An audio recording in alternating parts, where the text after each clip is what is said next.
Hello, hello. Happy Friday. I hope you are doing well.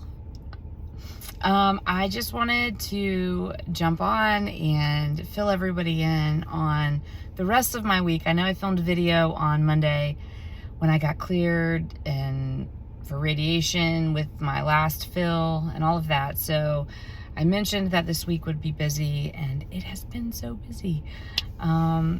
Welcome to my channel. If you are new here, my name is Rebecca, and I have been documenting my story. I was diagnosed with stage 3 breast cancer at the beginning of 2024. So if you want to learn a little bit more about that, I would encourage you to kind of go through some of my other videos and subscribe to my channel. I'm not gonna get really deep into everything that's happened in this video because we have so much to cover about this week. But thank you for jumping in. All right, so this week, man, we'll talk about this too. This week has been really busy. Like I said, I had an appointment on Monday with my plastic surgeon and got a fill. I talked about that in a previous video, but after that, I had a lot of things going on. So I had a lot of personal and professional things going on, and then I had several different several different doctor appointments and that kind of thing. So first, like with work, it's just a crazy week. I think I've mentioned this before. I am an elected school board trustee in the community where I live. I've been the board chair for the last 2 years. I've served for the last 4, and it's been super hard, super rewarding and super hard at the same time to be elected during COVID and to have children. You know, when I was elected, I had 2 little girls, and then 3 years into it, I had my son, and then in year 4, obviously, I was diagnosed with stage 3 breast cancer. So it's been kind of a roller coaster and craziness. But we had our very last school board meeting, official meeting, before the election and before the new board will be sworn in. So I'm still the board chair until the new board is sworn in, and that's towards the end of November. But our last official board meeting happened on Monday, and it was a school board meeting, my friends. That's all I'm gonna say about that. It was good. It was bittersweet. There were some things that happened that were reminders to me of why I didn't run again. That's a whole different conversation. But so that was a really big Monday. And then, you know, I started working again. I had been out on FMLA, and I'm in economic development and on our leadership team. And so I've slowly been easing back into work. I am blessed to be able to work remote. I was working remote a few days a week, even prior to cancer. But right now I'm working remote for the most part, except for right now, and this week and the last week, because my organization does a statewide strategic planning meeting conference every year, and that fell this week. And so Tuesday and Wednesday were very busy with work things, and kind of catching up with the rest of the week on work things that don't happen when you have big meetings, right? So emails and just administrative stuff that you have to do have been going on. But I will say, as exhausted as I have been this week, especially with going back to work and having big things happening, I'm so glad that I was well enough to do that and participate and see my team from across the state. We do 2 big things together a year. In June, we always do our professional development conference for our network, and then this time of year we do our strategic planning. And if you watch some of my previous videos, the week that we did professional development was the week of my last chemo. And at that time, at that period of time, I thought I would be able to make it, but I was fooling myself. I was just so sick from the chemo that's when I actually went on FMLA that week. So, it was just really good to get back into the normal daily grind of my life. And I will say my stamina is not where it was pre-cancer at all. I'm having to kind of take my time, and I'm tired a lot more than usual. So we'll get there, right? We'll get there. But it was really good. It was a really good thing for me. And then, of course, let's see, personally, of course, this week is Halloween. So last night we did the trick-or-treating in our neighborhood, and I sat outside on our porch with my parents or in our driveway and gave out candy while my husband and my dad and our kids, our 3 kids, went trick-or-treating, and that was so great. So that's been good, friends. Like, that's been a good thing, good for my soul. Have the normalcy happen. And I've probably eaten too much of the kids' candy. Yes, I'm guilty of that. The Butterfingers are my favorite. So yeah, that has been busy all in itself, right? And then, on top of that, I had several appointments, doctor's appointments, things like that. So on Wednesday, I had my radiation setup. I think I told everybody about this previously, that we had this on the books and I needed to get there. So that appointment went very well. I really like my radiation oncologist. He's young. I mean, he's like probably my age, right? He's younger. Maybe he's a little bit older than me, but my peer, I guess. And he is kind of a nerd, but very funny, and not really a nerd. I don't know how to describe him, but he smiles, and he's personable, and he is matter of fact, which I like. I've said that about, I like that quality in doctors. But he's also, just, I don't know, personable, I guess, but in a nerdy way, right? So we met with him first, and the last time I met with him was back in July, when we thought that it was right after my first surgery. We thought we would be able to get on the regular schedule, the docket for radiation right after my first surgery, but it has been pushed back so many times. So I haven't seen him since July. And he has been talking to his nurse practitioner, his nurse that I've talked to several times when I've had to reschedule. So he was very much aware of my concern, and also on the same page with, hey, we were trying to get radiation done in August, and that didn't happen, and now we're at the end of October, November. This is not, ideal, but I've had a good response to chemo, and I've had pathology done every time that I've had surgery, and he's gotten those updates of my pathology from surgery from a cancer standpoint, which I didn't realize he was getting those. So he knows that from recent pathology and tissue testing, like, he knows that everything looks good right now. So that is good. And he also said that he was expediting the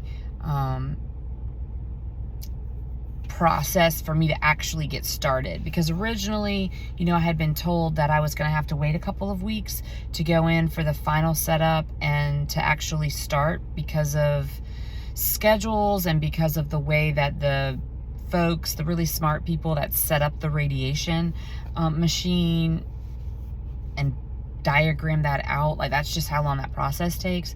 But they have expedited that, so I'm actually starting radiation next week, which I don't know how to fully explain how good that makes me feel, just from for me, for my mental health, for me worrying and having the anxiety of being delayed and needing to have a schedule, this is good for me. So I'm very excited. I never thought I'd say I would be excited for radiation, but or for any kind of medical procedure, right? But I'm very excited for this.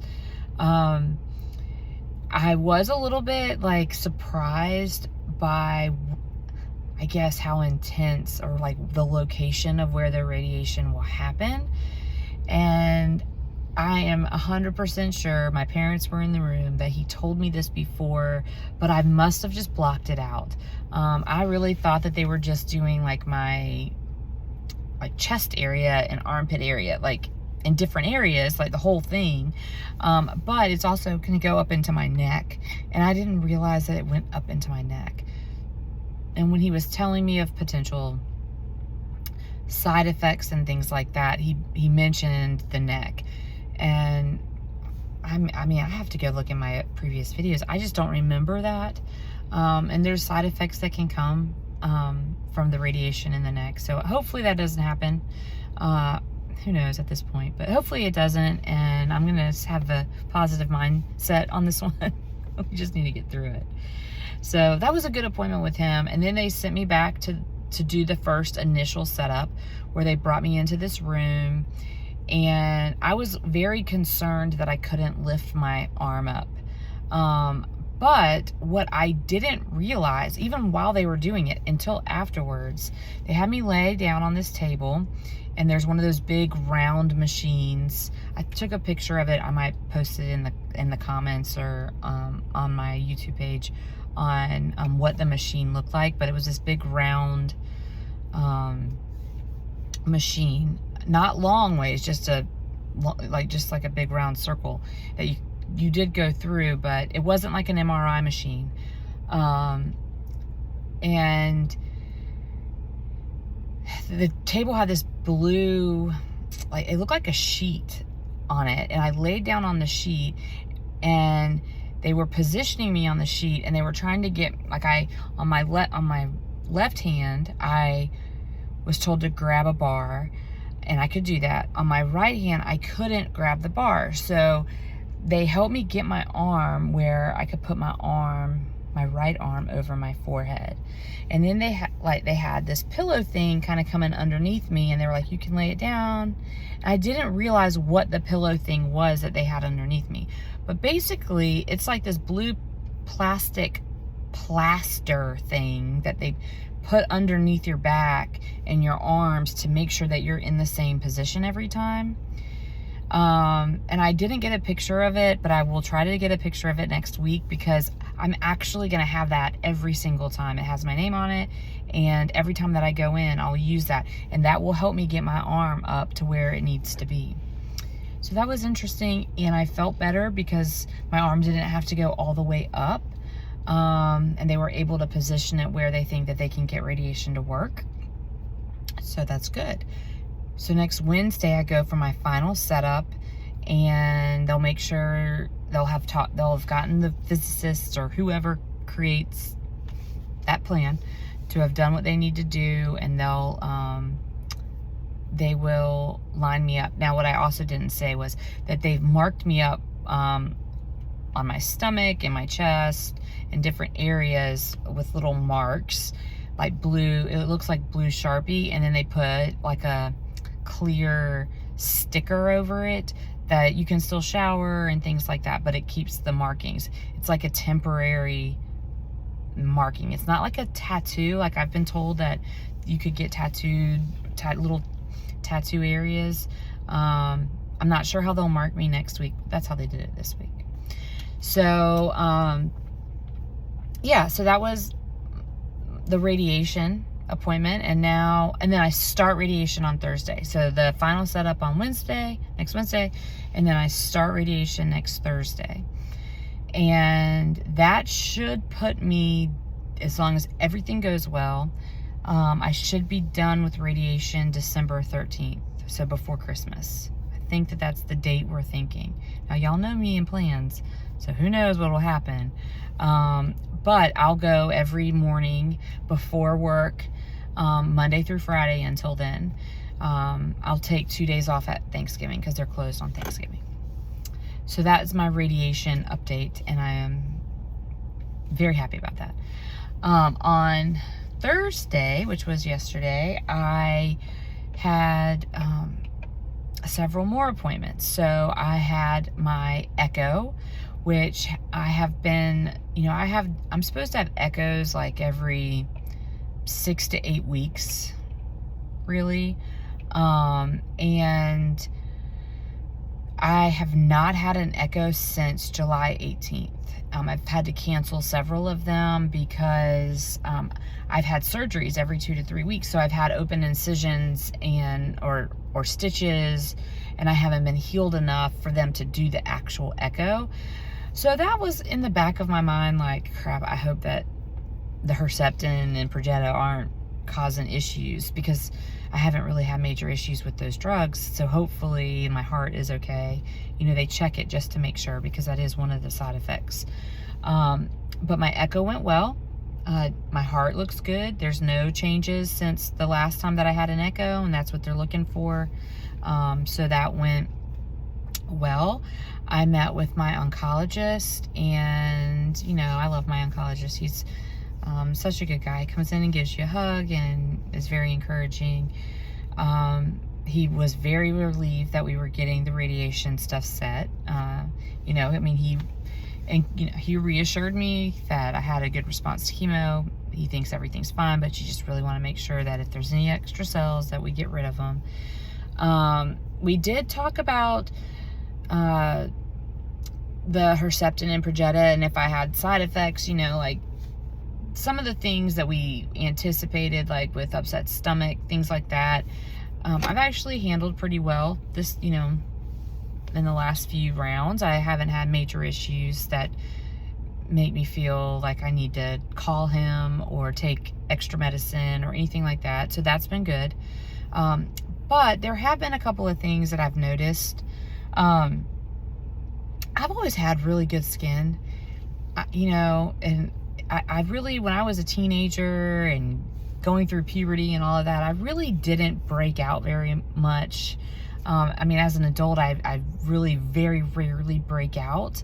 But I've noticed in the last few months that I have been breaking out. Like, I'll break out around my nose, or like up here, in my chin area. Like, I'm 42 years old, going and getting to the drugstore to get Clearasil or other things that are, they don't have the same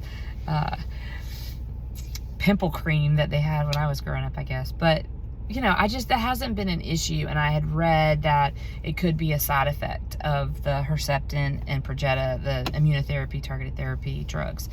And he said, yes, that is a side effect, and he's calling me, calling me in a cream. That should help with that, so I'll pick that up. And it comes and goes. I noticed it a little bit during chemo, but to be honest with you, I was so sick during chemo from other stuff that that wasn't even like a priority. And, I figured I'd mention it to him. So that's what we're going to do. There's a cream. Hopefully that'll help. So the other thing that I mentioned to him, and I'm not sure that I've really talked about it on here, but, I've had some joint pain, mostly like in my back and my hips and my knees, and that kind of stuff. When you have cancer and you have aches and pains, like, those are things that concern you, like if it could be anything serious, or is it related to the medicine or treatment plan or whatever. And also, I knew in the back of my mind that I've had so many surgeries, and I'm not sleeping like I normally sleep, like literally, and then also like in the position, like, I still sleep elevated, and I'm not moving as much as I used to, or I haven't been, because of the fact that every time I get up, I get knocked down again. And if you're from my generation, you know that song, right? But I think I'm funny, but I know I'm not. anyways, but that's why I felt like that could be connected to kind of the stiffness and that, but I did bring it up to him, and he said that that might be part of it, but that joint pain and things like that are can be related to the drugs, because all of the drugs that I've been taking over the last year like throw you into menopause. So I was 41 when I was diagnosed. I was already starting to kind of have like not normal periods, I guess, like from, if you look at the like previous years. And I was kind of starting to think that I was going into menopause anyways, and then I got pregnant with Henry. And then now, you know, and then after I had him, obviously, you know, you don't have a period after you have a baby for a while. And then I just had started that back when I got diagnosed with breast cancer, and then I started chemo, and then I haven't had a period since, and this might be TMI, I don't know, since like January or February, definitely not during any of the chemo stuff, and Herceptin and Perjeta treatments afterwards. So, he said that it is likely, like, my hormones have gone crazy because of, it's all not hormones have gone crazy, that it's all hormonal related because of the Herceptin and Perjeta, and that it's thrown me into menopause, and that, you know, there's some data on whether or not I'll come out of menopause or not. I hope I don't. I just hope that you know, if you know, you know. I'm done with all that. But I'm not estrogen and progesterone positive, so I'm not going to be on hormone blockers, and I'm not going to be, you know, as of right now, like, there's no plans for a hysterectomy or, you know, anything like that, even though I did tell him, even yesterday, like, I'm down for that. Like, we can get rid of all of it. Just in case I have some kind of crazy thing that wants to morph into an estrogen positive or progesterone, whatever, progesterone positive cancer later on, let's just get rid of it. That's obviously, like, not happening right this second. That's okay.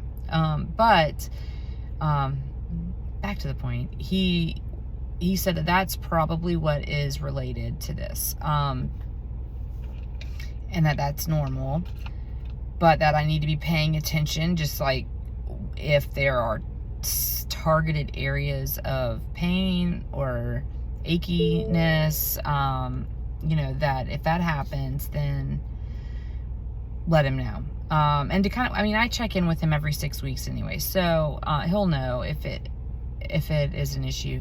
He did say that, you know, working out and movement and things like that will help. And he's right. So that's something that I need to be able to start doing. I just, like, you know, I've had all of these surgeries, so that's limited me. And, you know, we'll get that under control. I'm glad to know that it's not something that caused immediate concern, and that's why we do these checkups, one of the many reasons. So I feel good about that.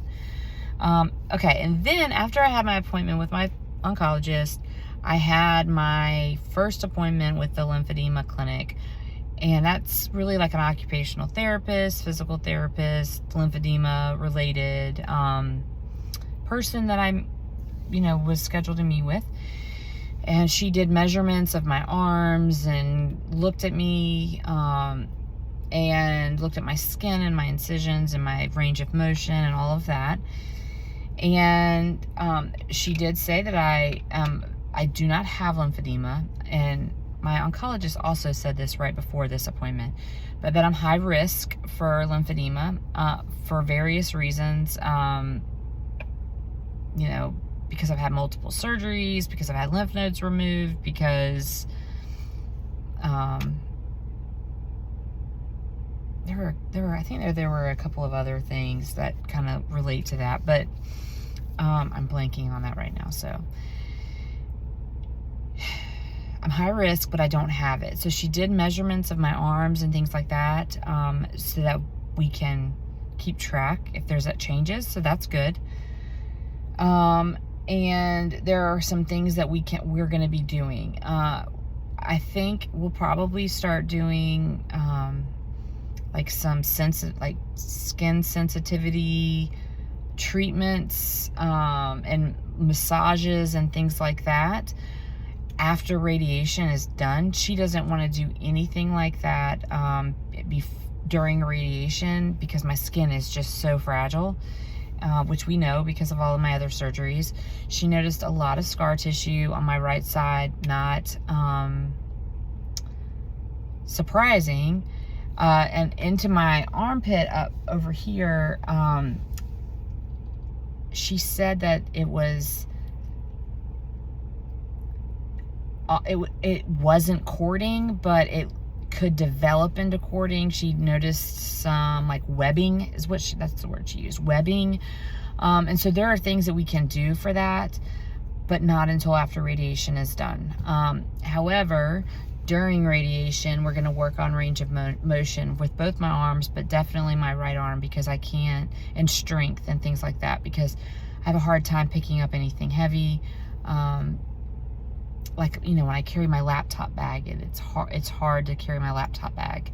I can't lift my arm up super high, so I can't grab I can't grab a cup at the top of the cabinet. I can't reach up into the pantry and get the cereal box, things like that. So we're going to work on that as long as we can without hurting anything related to radiation. So that was good. We're going to start that actually next Thursday after my first radiation appointment, and, and kind of go from there. So I know I just gave a lot of information, and it's because there was a lot of stuff going on this week, and a lot of appointments, and that was my week. It was good. I think we're starting to turn the page, like, away from surgery and into the next chapter of this treatment plan, and that makes me very happy. There's a lot of things in my life right now that are transitioning. I'm transitioning out of some of my one of my public service roles. I'm transitioning back into work. I'm transitioning out of radiation, or into radiation, out of plastic surgery. So, yeah, I'm happy for that. I'm glad that that's happening. It has been a long, so we're now at November 1st. It has been a long 10 months. And I will have to say, like, as I kind of close this video out, today is a bittersweet day in my household, because, on November 1st of 2019, we lost my father-in-law to cancer, to colon cancer. And so I know today is it's just a hard day in our house. It's a hard day for my husband. His dad was one of his best friends, and he was like the strongest man, right? So he was diagnosed with colon cancer at the end of 2016, and he fought it until the end of 2019, and he was diagnosed at stage 4, and you never knew he was sick until the very end. And now, like, I reflect back on my personal journey and the things that I've gone through, and some of the comments that he made, like with being sensitive to cold, or not being able to taste food the right way, or things like that. He never complained, ever. And he was just, he was a business owner. He owned a business for several decades, and he worked right up until the week of his death. And he was amazing. And it was a big loss to our family. So I think about him today, because not only is it, the anniversary of his passing, but just like I feel like I hear his voice saying, you know, all right, you just got to do the next thing. You just got to keep moving. You've got this. You've got this. Because that's who he was, you know. He kept a positive attitude. He cheered on changes when things, you know, we finished one chapter or we finished, you know, one thing we needed to finish, that project, let's get to the next and the next. And you just keep on moving, because that's the only way you can, you know, get through life, is keep on moving. And he was great. So cancer's hit our family pretty hard in the last several years, and I think the fact that he passed away has been scary to all of us, because we know that the strongest person can succumb to cancer, and the strongest person can beat cancer, and we're doing that. And I don't know if that makes sense. I guess if you're going through this, or you've lost a loved one to cancer, maybe you understand what I'm trying to say is, even though, you know, right now, you know, he's in heaven, looking down, cheering us on, and that's really sad for us. It was just,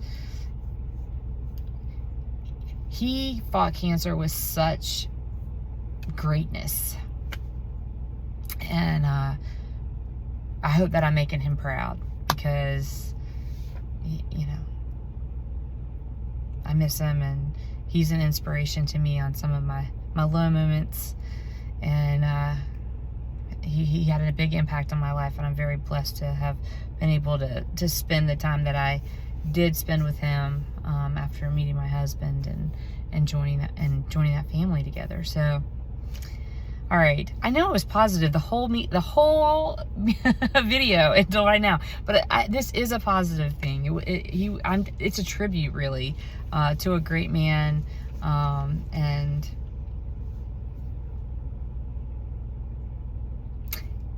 it's crazy. I literally am saying this right now. I'm sitting in the car, and the leaves all just started to swirl around. Friends, let me tell you, there are some God winks that he's listening. God's listening. So, it's awesome. I'll fill you in next week, y'all. Have a great week. If you haven't subscribed to my channel, please do. I appreciate you so much. If you're going through this, keep fighting the good fight. We got this.